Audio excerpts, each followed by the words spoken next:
Ang dinidrill ni Kuya ay isang Aquilaria tree. Sa punong ito nagmumula ang isa sa pinakamahal na kahoy sa mundo, ang agarwood.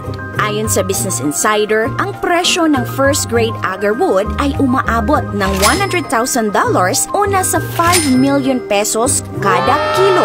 Agarwood is very expensive. That's pretty expensive stuff.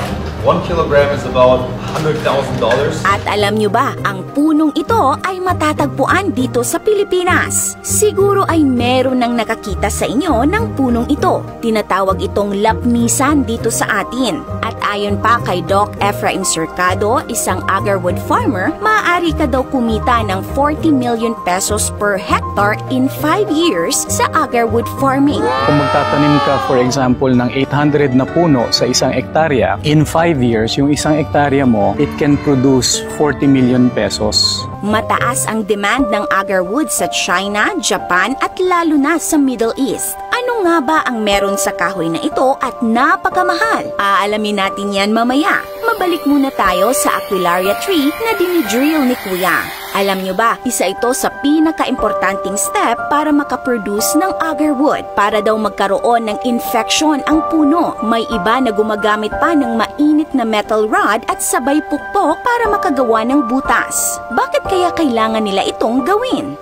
Ang Aquilaria tree ay isang puno na merong cream na kulay at walang amoy. Pero kapag na-damage ito, nabutas o di kaya ay nahiwa, ay magkakaroon ito ng fungal infection sa loob. Aatakihin ito ng fungus na tinatawag na Phyllophora parasitica. Para madepensahan ang atake ng fungus, ang Aquilaria ay maglalabas ng isang resin o parang oil na tinatawag na aloes. Ito ay maitim, mamasa-masa at mabango. At sa loob ng ilang taon, ang aloes ay didikit sa Aquilaria at ito na ang magiging agarwood. Sa wild ay natural na nadadamage ang mga Aquilaria dahil sa mga external forces tulad ng mga hayop. Pero sa mga plantation o farm, manong-manong binubutasan ang Aquilaria at sinasadyang nilalagyan ng microbial compound para magkaroon ng fungal infection sa loob ng katawan ng puno upang makapag-produce ito ng agarwood. Ibig sabihin, nagkakaroon lang ng agarwood kapag merong fungal infection sa loob ng katawan ng Aquilaria tree. Sa pag-harvest ng agarwood, kailangan itong i-separate mula sa healthy na kahoy ng Aquilaria. Kukunin lamang yung may itim na part dahil ito lang ang valuable. Ang trabahong ito ay umaabot ng ilang oras bago matapos. Ang agarwood ay kilala rin bilang oud or gaharo. Ang scientific name nito ay Aquilaria malacensis. Matatagpuan ang Aquilaria tree sa mga liblib na gubat sa matataas na bundok.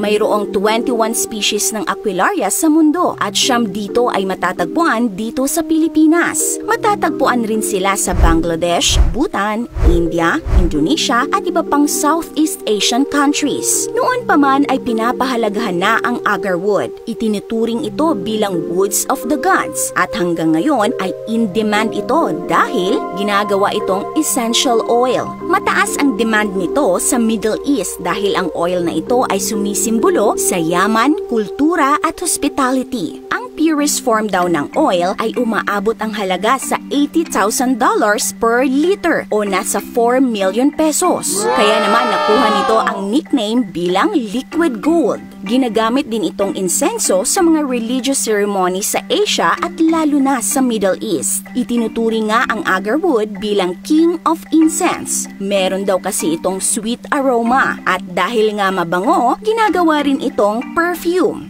Ginagamit rin ito bilang medicine. Sa traditional Chinese medicine, ginagamit itong panggamot sa gastric problems, ubo, rheumatism at mataas na lagnat at maaari ding gawing jewelries. Pero paalala lang po, hindi po pwedeng basta-basta na lang magbenta ng agarwood. Kailangan po ng permit mula sa DENR para makapagbenta. Illegal po ang pagbebenta ng walang permit. Pinapayagan naman ng DENR ang propagation ng agarwood dito sa Pilipinas pero highly regulated po ito. May mga rules and regulations na dapat sundin. Ipinagbabawal ang pagkuha ng punla ng Aquilaria tree sa wild. Itinaturing na kasi ito ngayon bilang endangered species. Kayo ka-awesome, nakakita na ba kayo ng agarwood?